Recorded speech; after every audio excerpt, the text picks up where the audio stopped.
ang kikilalanin ninyong Kera! Keratin? Anong kailangan mo sa amin, Bataluman?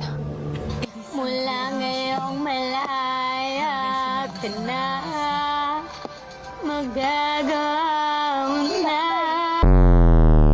Takpan niyo inyong mga tenga.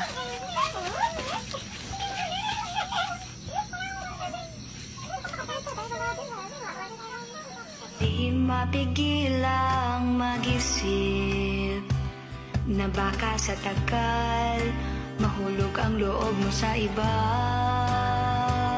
Bawal talaga. Papatigin ka, putang ina mo! Sa pakagantay ka po eh! Hindi mo ka! Tara! Putang ina mo! Naman kasi kung kailan tapos na ang digmaan, saka naman kailangan mamahinga ni Amihan ng 9 na buwan. At bakit ako nawala ng malay? At masakit ang aking katawan.